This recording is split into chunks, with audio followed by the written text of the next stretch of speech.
वहीं संजय सिंह ने आम आदमी पार्टी के वरिष्ठ नेता राघव चड्ढा को लेकर चल रही अटकलें पर बड़ा बयान दिया है। उन्होंने स्पष्ट किया है कि राघव चड्ढा के बीजेपी में जाने की खबरें पूरी तरह से बेबुनियादी है और इस तरह की किसी भी संभावना पर भरोसा नहीं किया जा सकता है। संजय सिंह ने कहा है कि राघव पार्टी के अहम सदस्य है और उनके संबंध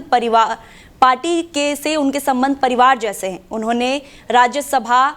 उन्हें राज्यसभा भेजा गया है, पंजाब की जिम्मेदारी दी गई है और उनके खिलाफ मामलों में भी राहत मिली है। संजय सिंह ने स्वीकार किया है कि पिछले कुछ समय से राघव सार्वजनिक सक्रियता कम रही, वो पार्टी ऑफिस में दिखाई नहीं दिए, प्रेस कॉन्फ्रेंस में शामिल नहीं हुए और सोशल मीडिया की पार्टी की कानूनी जीत पर प्रतिक्रिया नहीं दी।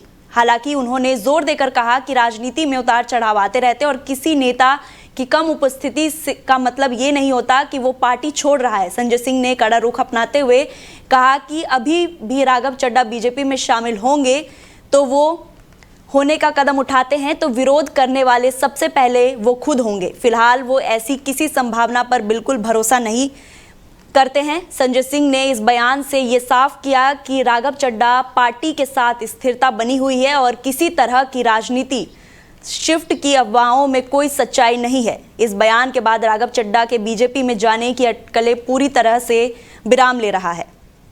इसी के साथ आगे की जानकारी के लिए साहिल हमारे साथ फिर से जुड़ चुके हैं।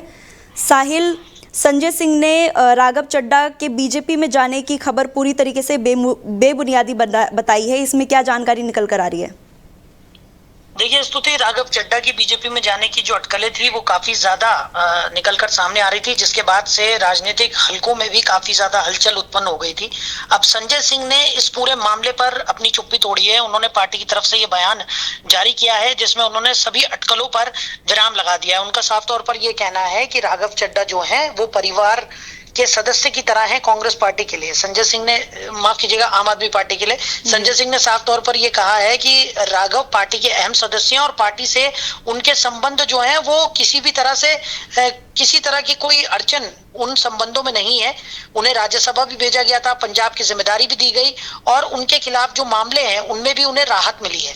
हालांकि राघव चड्ढा की जो सक्रियता है, सार्वजनिक सक्रियता की बात करें तो काफी समय से वो कम नजर आ रही थी।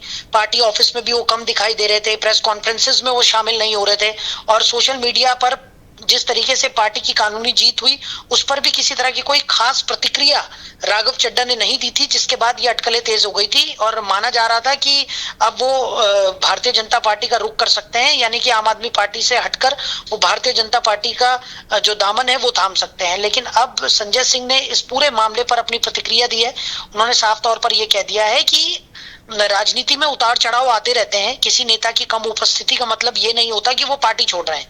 उन्होंने साफ तौर पर यह कहा कि राघव चड्ढा बीजेपी में शामिल होने का कदम अगर उठाते भी हैं तो विरोध करने वालों में सबसे पहले संजय सिंह ही होंगे। यानी उन्होंने ये कहा है कि उन्हें इस संभावना पर किसी तरह का कोई भरोसा नहीं है कि राघव चड्ढा जो है वो भारतीय जनता पार्टी में शामिल होने जैसा बड़ा कदम यहाँ पर उठा सकते हैं। उन्होंने साफ तौर पर यह कहा कि कभी कभी नेता जो होते हैं वो अपने कामों में व्यस्त होते हैं और इस वजह से उनकी बहुत ज्यादा सार्वजनिक सक्रियता नहीं दिखाई देती, लेकिन इसका मतलब ये नहीं है कि वो पार्टी को छोड़ रहे हैं या भारतीय जनता पार्टी का दामन वो थाम रहे हैं। उन्होंने साफ तौर पर कहा कि इस तरह की अफवाहों में किसी तरह की कोई सच्चाई नहीं है और राघव चड्ढा पूरी तरह से पार्टी के लिए सक्रिय हैं, भरोसेमंद हैं और वो लगातार पार्टी के लिए काम भी कर रहे हैं। जी, बहुत बहुत धन्यवाद आपका जानकारी के लिए।